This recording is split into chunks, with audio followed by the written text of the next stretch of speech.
चीन बनवणार golden hub.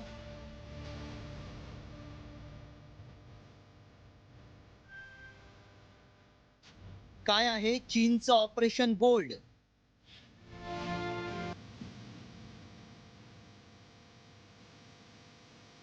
ड्रॅगनच्या गुप्त रणनीतीनं जग सावध.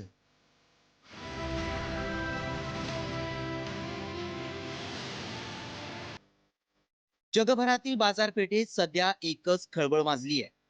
अमेरिकेचा श्वास रोखला गेलाय आणि सर्वांच्या नजरा फक्त एकाच देशावर आहेत.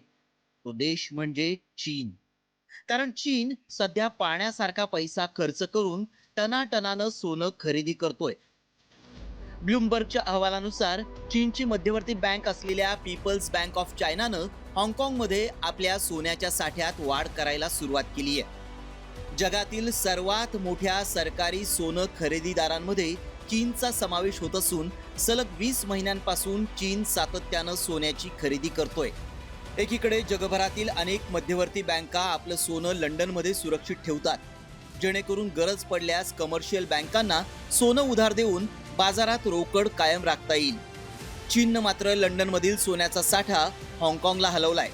यामागचं कारण म्हणजे जगातील सोन्याचा सर्वात मोठा वापरकर्ता आणि आयातदारांपैकी एक आहे.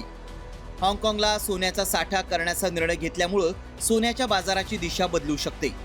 हाँगकाँगमधील नवीन गोल्ड क्लिअरिंग सिस्टमला पाठिंबा देण्यासाठी लंडनमधील सोन्याचा साठा हाँगकाँगला हलवण्यात आल्याचीही चर्चा आहे.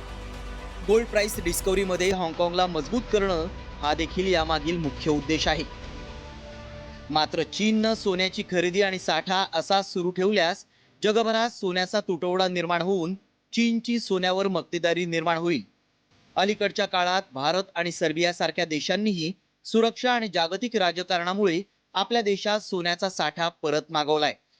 त्यात चीननं हाँगकाँगमध्ये सोन्याचा साठा केल्यास भविष्यात इतर देश आपलं सोनं पाश्चात्य देशांऐवजी स्वतःच्या नियंत्रणाखाली ठेवण्यास सुरुवात करतील, ज्यामुळे लंडन सारख्या पारंपरिक गोल्ड हबचं महत्त्व कमी होण्याची शक्यता आहे. तसंच आशियातील सोन्याच्या वापराचा प्रभाव आणि सोन्याची मागणी वाढून अतिरिक्त साठ्यामुळे चीनला याचा फायदा होईल.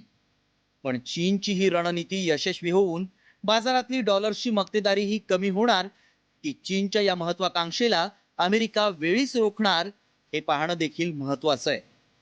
ब्युरो रिपोर्ट, साम टीव्ही न्यूज.